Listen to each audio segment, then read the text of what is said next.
আল্লাহর কসম করে বলি, একটা সময় আসবে মন খুলে নামাজ পড়তে চাইবেন। বিশ্বাস করেন ভাই, লিখে রাখেন ডায়েরিতে। আপনাকে যদি আল্লাহ হায়াতে বাঁচিয়ে রাখেন, যুবক ভাইয়েরা, তরুণ ভাইয়েরা, একটা বয়স আসবে মনে চাইবে একটু রবকে মন খুলে সেজদা দেই, একটু লম্বা করে রুকু করি। পারবেন না, অসুস্থ হয়ে যাবেন, রোগ বালায় ধরে ফেলবে। বাবারে, সে সময় আসবে না? বৃদ্ধ মুরব্বীদেরকে, চাচাদেরকে জিজ্ঞাসা করেন, চাইলেও ওযু ধরে রাখতে পারে না, নামাজ পড়তে পারে না, চাইলেও পারে না। একটা সময় আসবে চাইবেন, পারবেন না। নামাজটাকে সুন্দর করেন, সময় মতো পড়েন। অনেক রাকাত নামাজ পড়বেন, নফল নামাজ পড়বেন। এটার চাইতে উত্তম হলো ফরজটা পড়লেন, মূল সুন্নত গুলাই পড়লেন, কিন্তু ধীরস্থিরতার সাথে পড়লেন। 10 রাকাত তাড়াহুড়া করে পড়ার চাইতে 2 রাকাত আস্তে আস্তে পড়া অনেক বেশি। নামাজ সুন্দর করবেন তো ইনশাআল্লাহ। আপনি যদি চান আল্লাহ আপনার সব দোয়া কবুল করুক, আপনি দুরূদ শরীফ পড়বেন। আপনি যদি বিপদে পড়ে যান, সবচেয়ে বেশি দুরূদ শরীফ পড়বেন, দেখবেন সাথে সাথে আল্লাহ তাআলা বিপদ দূর করেছেন। দুটি আমল, দুরূদ আর ইস্তিগফার। নবী করিম সাল্লাল্লাহু আলাইহি ওয়াসাল্লামের হাদিস থেকে স্পষ্ট বোঝা যায়, দুরূদ এবং ইস্তিগফার এই দুইটা আমল কোন বিপদগ্রস্ত মানুষ যদি করতে থাকে, আল্লাহ রাব্বুল আলামিন তার জন্য এমন পথ বের করে দেন, সে কল্পনা করতে পারে না বিপদ দূর করার।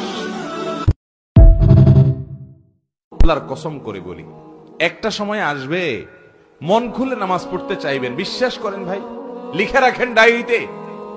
আপনাকে যদি আল্লাহ হায়াতে বাঁচিয়ে রাখেন, যুবক ভাইয়েরা, তরুণ ভাইয়েরা, একটা বয়স আসবে মনে চাইবে একটু রবকে মন খুলে সেজদা দেই, একটু লম্বা করে রুকু করি।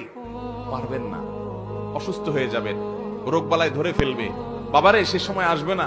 বৃদ্ধ মুরব্বীদেরকে, চাচাদেরকে জিজ্ঞাসা করেন, চাইলেও ওযু ধরে রাখতে পারে না, নামাজ পড়তে পারে না, চাইলেও পারে না। একটা সময় আসবে চাইবেন, পারবেন না। নামাজটাকে সুন্দর করেন, সময় মতো পড়েন। অনেক রাকাত নামাজ পড়বেন, নফল নামাজ পড়বেন। এটার চাইতে উত্তম হলো ফরজটা পড়লেন, মূল সুন্নত গুলাই পড়লেন, কিন্তু ধীরস্থিরতার সাথে পড়লেন। 10 রাকাত তাড়াহুড়া করে পড়ার চাইতে 2 রাকাত আস্তে আস্তে পড়া অনেক বেশি। নামাজ সুন্দর করবেন তো ইনশাআল্লাহ। আপনি যদি চান আল্লাহ আপনার সব দোয়া কবুল করুক, আপনি দুরূদ শরীফ পড়বেন। আপনি যদি বিপদে পড়ে যান, সবচেয়ে বেশি দুরূদ শরীফ পড়বেন, দেখবেন সাথে সাথে আল্লাহ তাআলা বিপদ দূর করেছেন।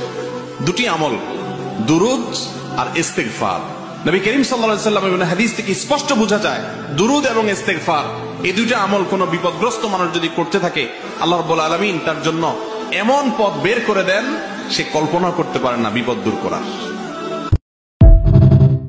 আল্লাহর কসম করে বলি, একটা সময় আসবে মন খুলে নামাজ পড়তে চাইবেন। বিশ্বাস করেন ভাই, লিখে রাখেন ডায়েরিতে।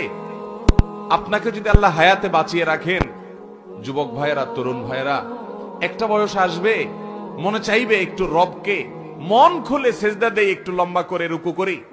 পারবেন না, অসুস্থ হয়ে যাবেন, রোগ বালায় ধরে ফেলবে। বাবারে, সে সময় আসবে না? বৃদ্ধ মুরব্বীদেরকে, চাচাদেরকে জিজ্ঞাসা করেন, চাইলেও ওযু ধরে রাখতে পারে না, নামাজ পড়তে পারে না, চাইলেও পারে না। একটা সময় আসবে চাইবেন, পারবেন না। নামাজটাকে সুন্দর করেন, সময় মতো পড়েন। অনেক রাকাত নামাজ পড়বেন, নফল নামাজ পড়বেন। এটার চাইতে উত্তম হলো ফরজটা পড়লেন, মূল সুন্নত গুলাই পড়লেন, কিন্তু ধীরস্থিরতার সাথে পড়লেন। 10 রাকাত তাড়াহুড়া করে পড়ার চাইতে 2 রাকাত আস্তে আস্তে পড়া অনেক বেশি। নামাজ সুন্দর করবেন তো ইনশাআল্লাহ। আল্লাহর কসম করে বলি, একটা সময় আসবে মন খুলে নামাজ পড়তে চাইবেন। বিশ্বাস করেন ভাই, লিখে রাখেন ডায়েরিতে। আপনাকে যদি আল্লাহ হায়াতে বাঁচিয়ে রাখেন, যুবক ভাইয়েরা, তরুণ ভাইয়েরা, একটা বয়স আসবে মনে চাইবে একটু রবকে মন খুলে সেজদা দেই, একটু লম্বা করে রুকু করি। পারবেন না, অসুস্থ হয়ে যাবেন, রোগ বালায় ধরে ফেলবে। বাবারে, সে সময় আসবে না? বৃদ্ধ মুরব্বীদেরকে, চাচাদেরকে জিজ্ঞাসা করেন, চাইলেও ওযু ধরে রাখতে পারে না, নামাজ পড়তে পারে না, চাইলেও পারে না। একটা সময় আসবে চাইবেন, পারবেন না। নামাজটাকে সুন্দর করেন, সময় মতো পড়েন। অনেক রাকাত নামাজ পড়বেন, নফল নামাজ পড়বেন। এটার চাইতে উত্তম হলো ফরজটা পড়লেন, মূল সুন্নত গুলাই পড়লেন, কিন্তু ধীরস্থিরতার সাথে পড়লেন। 10